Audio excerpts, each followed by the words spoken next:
Peuple de Dieu, j'aimerais poser une question.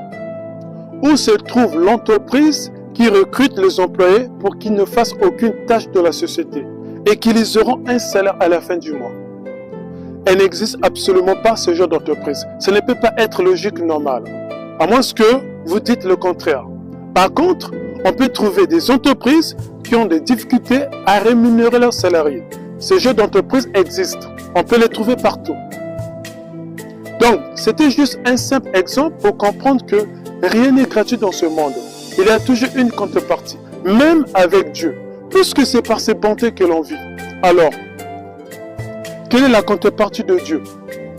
Quel que soit l'état de ma santé ou de mes problèmes, Dieu a aussi une contrepartie que malheureusement, certains d'entre nous ignorons. Voici la parole de l'Ecclésiaste, fils de David.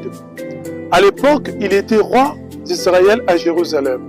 Le roi Ecclésiaste avait un don de sagesse. Après avoir analysé, étudié tous les problèmes de l'humanité, il a juste compris que dans ce monde, tout n'est que fumée. Tout est vanité. Il a aussi dit qu'il n'y a rien de nouveau sous le soleil. Cela veut dire que tout ce qui se passe dans ce monde, comme les événements que nous voyons aujourd'hui, existaient déjà et vont exister. Il a encore parlé en disant, il y a un temps pour tout. Un temps pour naître et un temps pour mourir. Mon bien-aimé, quand tu as le temps, tu peux lire tous les chapitres de l'Ecclésiaste, tu comprendras la réflexion sur le sens de la vie. Que Dieu te bénisse.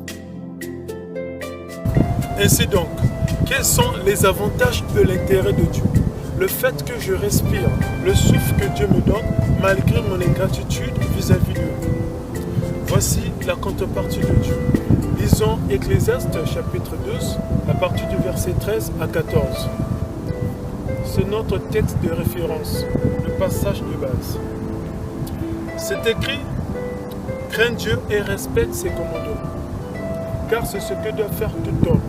En effet, Dieu amènera toute œuvre en jugement, et ce jugement portera sur tout ce qui est caché, que ce soit bon ou mauvais. Je reprends au verset 13. Crains Dieu et respecte ses commandements, car c'est ce que doit faire tout homme. Crains Dieu et respecte ses commandements, c'est la contrepartie de Dieu. Avoir la crainte de Dieu et le fait de respecter ses commandements, sa parole, c'est une bonne volonté, une bonne foi. Malgré certains parmi nous qui prétendent aimer Dieu en disant « j'aime Dieu et j'ai la crainte de Dieu », mais au plus profond de lui, ils ne respectent pas le commandement, la parole de Dieu.